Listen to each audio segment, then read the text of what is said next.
What's up, folks? It's your boy Mark Gray. You know how we do it. Mark with a K, Gray with an A. It is the Sportsgroove 2.0 on something other than your radio, breaking you off live, local, and late breaking from the Smash Entertainment bubble, brokered by Maverick Realty, powered by HSRN, putting the U in HBCU, because you know what the deal is. Black Talk matters right here. And today is hot, and we're going to go inside the pending doom for the MEAC, which is also the pending move for Howard University. Bison, as you may or may not know, scheduled to leave the MEAC after 2023 and move to the Colonial Athletic Conference. A seismic shift about to happen in the HBCU world, which could certainly, at the very least, mean the death knell in the MEAC. And I talked to another source who's pretty well connected inside this thing, and he tells me that there have, in fact, been exploratory conversations, at the very least, involving South Carolina State, who is potentially considering a move to the SWAC. And this would be big. I mean, they're clearly an East Division team. Alcorn moved from West to East last year. I guess you had Tennessee State out West, and the premiership continues to be the premiership.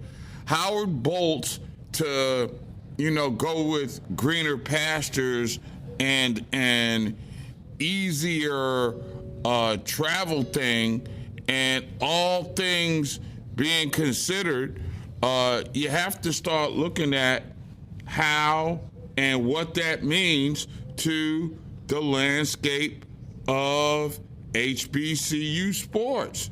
And what it means to me is that the MEAC is not going to play football as a conference. We're probably looking at the next couple of years, and there will be no MEAC football conference.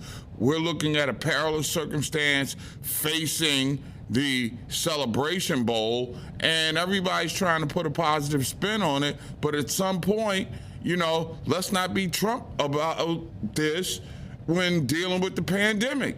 And I don't want to trivialize what the pandemic is, because this isn't necessarily life or death. But if you want to put the MEAC into a human physical context, it's damn near life support bordering on hospice when you come to football. I mean, if South Carolina State bolts, that would leave the MEAC with 4 football playing teams. Okay? 4. And you can't do it. There's not enough teams. It's not enough games, and everybody is independent. So that's where we are at this hour. Stephen Gaither from HBCU Game Day is going to check in with us as we try to make some sense of what's going on with the MEAC. But tons of other things to get to in a little bit of time. So we're gonna kick off with really, first off, you look at the NBA last night, and just at that moment when you're ready to say, all right, it's Denver and Golden State out west. Let's pump this. Phoenix and Golden State out west. You had a couple of setbacks. First off, New Orleans stunned Phoenix for their Game 2 dub, and what's bad about that is that Devin Booker got hurt. And say what you want about the balance and the defense and the offensive execution and all that stuff that leads to a great team, but Phoenix ain't winning jack without Devin Booker. And as much as you believe in Chris Paul, which I do, it's Devin Booker's team. And you can't win without your stars in April, May, and June in the association. You just can't do it.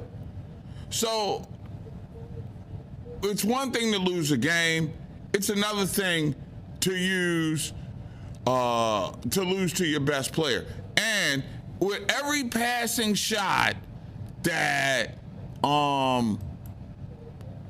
your boy Brandon Ingram was making last night, I can only think of good job out of you, LeBron. Now, again, LeBron is one chip in the hole already, and I get that, okay? I really do. But the bottom line is, Devin Booker out, Brandon Ingram playing, LeBron James out of the playoffs. Now, he got his bubble chip, okay? And I ain't disrespecting nobody's championship when it was played in a bubble, but it was a bubble chip. It counts just as much as any other championship. So you could theoretically say it works. But I saw Brandon Ingram doing things that he could have just as easily have been doing for LeBron James, and get this, he'd have been around to do them where Anthony Davis became a fashion model for the latest in urban wear and eye garments. Yeah, he looked really, really good on the sidelines representing for life after basketball with another series of injuries, and I watched Brandon Ingram just go straight loco, 13 of 21 shooting, 37 points. Come on, man. Then you had C.J. McCollum, who they picked up, and he makes 6 of 10 three-pointers. You got to go whoa Nelly on that. You really do. You got to be like, yo, dog, this is a little special here. And you got to take that with a grain of salt and be ready, on top of ready for the moment that arises, and they did. And you got to give credit where credit is due to Willie Green, because the Pelicans have basically remixed themselves. They lost 16 of their first 19 games and then ended up in the playoffs. Now they've evened things up going home. So just put it up for what it is right now.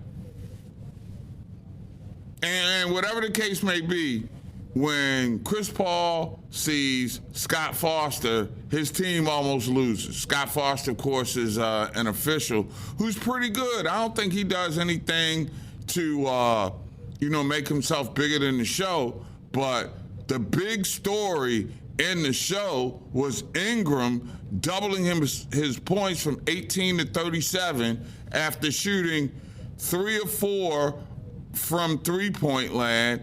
He made 9 of 14 of his jumpers.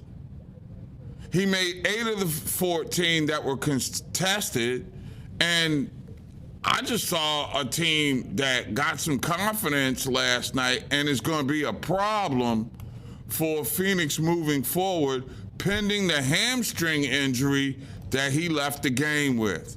So a massive, massive moment in the NBA playoffs with Devin Booker's going down and Brandon Ingram stepping up for the Pels. Now remember, as always, you can hook me up and hit me up at the Sportsgroove. That will be 24/7, 365 on the computer, smartphone, tablet, however you get your social media groove on.